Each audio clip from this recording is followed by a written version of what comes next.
Hey folks, Scott Reinhardt here. Today we're going to continue our discussion on the election and the stock market. And specifically, we're going to look at individual months and how they have fared during an election year. Kind of get an update on where we're at in 2020. And specifically, I want to look and see, is there action that we can take based on this? And I want to get us an update on that 3-month rule. That rule that says, however the stock market performs in the 3 months before the election predicts who's going to win the election. So let's take a look. So the first slide we're going to look at is this monthly performance during election years. So there's some interesting things here. We've seen that throughout history, May has been the worst month in an election year with an average negative return of 1%.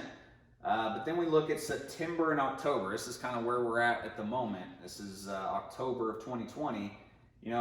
Pretty flat, but a little bit negative. It looks worse than it is because the summers in a election year have been historically really good, and we had that again here in 2020. So I was wondering, can we act on this? If we had acted on this year, and said, okay, May historically has been the worst month. So what if we got out of the market completely on April 30th and then waited for May to pass and got back in on June? How would we have fared? Well, this year, we would not have fared very well because we would have missed out on 7.8%, which, maybe doesn't sound like a lot, but honestly, you miss out on 7.8%, and that's a pretty good average return for a whole year right there. And that's what we got in May while we were rebounding from the coronavirus drop. So we would not have fared very well had we relied on these numbers alone to make our investment decisions. But okay, let's look at August, September. August here looks pretty good. Market was up 7%, so it's holding court. It's continuing to do what historically the market has done in August, which has been the best month during election year, and we saw that again. Well then, what about September? September has historically been pretty flat, a little bit negative, and that continued. So we actually had a pretty bad September, which if we wouldn't have had a nice little rebound the last week of September, it would have been even worse. But ended up down 4.5%, and so we kind of see we're holding court with the historical pattern. So now I wanted an update on, okay, that 3-month rule, which is if the market is positive in the 3 months preceding the election, the incumbent, President Trump, usually wins.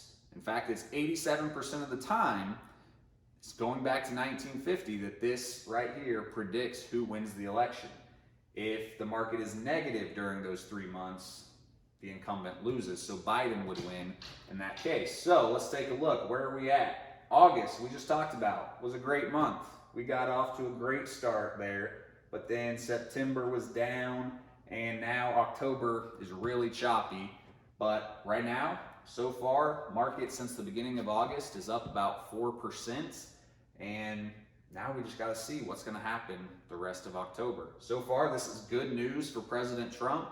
Historically, if it drops, it's going to be good news for Vice President Biden, and we'll just have to see. But once again, this right here is probably not enough information to act on. I mean, look at what's happened just since the last time I talked to you. We've had the debate, we've had the president get diagnosed with coronavirus, go to the hospital, get out of the hospital.